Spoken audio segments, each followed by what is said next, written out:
Exercise 11.3 से question number 3 करेंगे। Identify the operations, bracket में लिखा हुआ है एडिशन, सब्ट्रैक्शन, डिवीजन, मल्टीप्लिकेशन। इन्हें ही हम ऑपरेशंस बोलते हैं। ये आपको पहचानने हैं।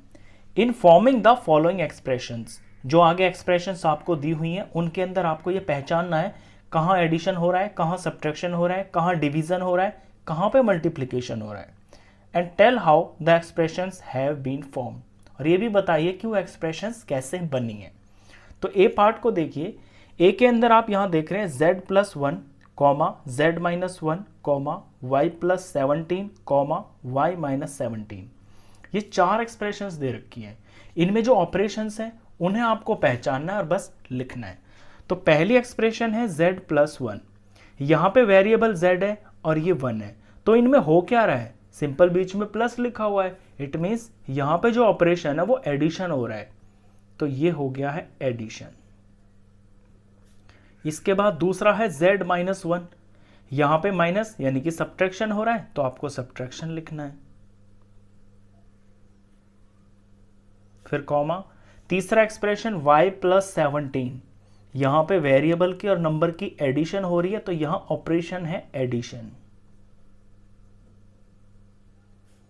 लास्ट है y-17, वेरिएबल और बीच में -17, सब्ट्रैक्शन हो रहा है, माइनस मीन सब्ट्रैक्शन, तो यहां पे ऑपरेशन है सब्ट्रैक्शन। बस इतना ही करना है इसके अंदर आपको। बी पार्ट देखिए, 17y, y divided by 17, 5z। ये 3 एक्सप्रेशंस दे रखी हैं। इनमें जस्ट आपको ऑपरेशन को ही पहचानना है। तो पहला है 17y। 17y का मतलब है 17 मल्टीप्लाई y। जब ऐसे वेरिएबल चिपका होता है नंबर से, इट मीन्स उसकी मल्टीप्लिकेशन हो रखी है उन दोनों की। तो यहां पे मल्टीप्लिकेशन हो रखा है, तो ये है मल्टीप्लिकेशन।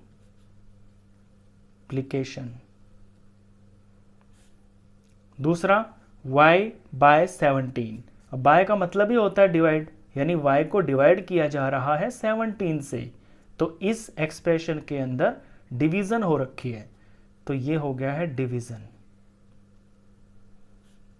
लास्ट है 5z। अब यहां z और 5 ये चिपके हुए हैं, मैंने बताया चिपके होते हैं तो बीच में ऑपरेशन मल्टीप्लिकेशन होता है, तो यहां पे हो रहा है multiplication.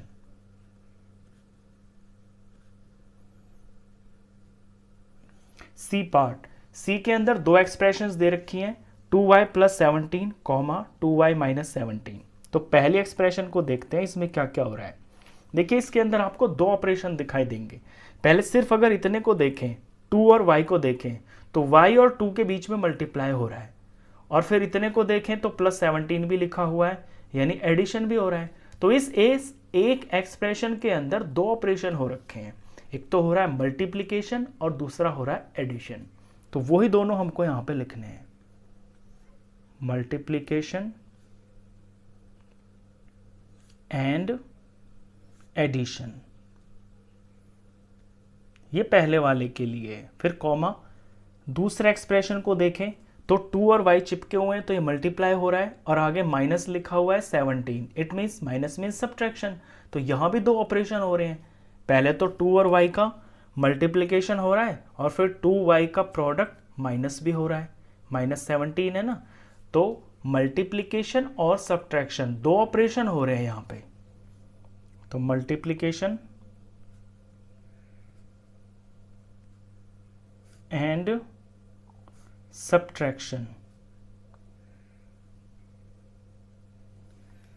D part, last part देखते हैं। इसके अंदर ये एक्सप्रेशंस दे रखी हैं 3, 7m, -7m +3 और लास्ट -7m -3। अब पहली एक्सप्रेशन को देखें, 7 और m, यहां अब आप समझ ही गए होंगे ऊपर कि जब वेरिएबल और नंबर चिपका होता है तो वो मल्टीप्लाई होते हैं। तो इसके अंदर सिर्फ एक ही ऑपरेशन हो रहा है, मल्टीप्लिकेशन।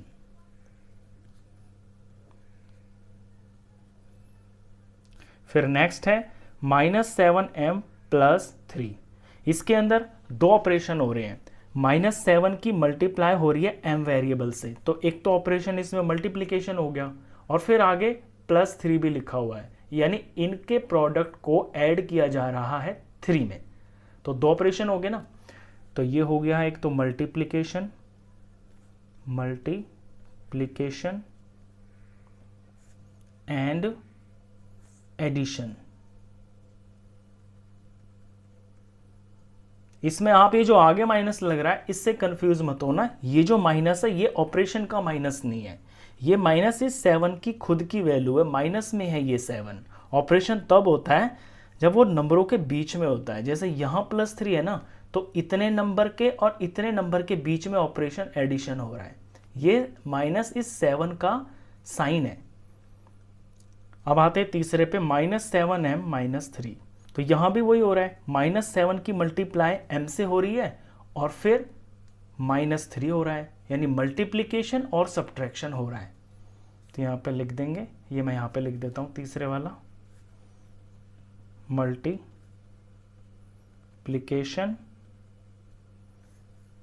And subtraction.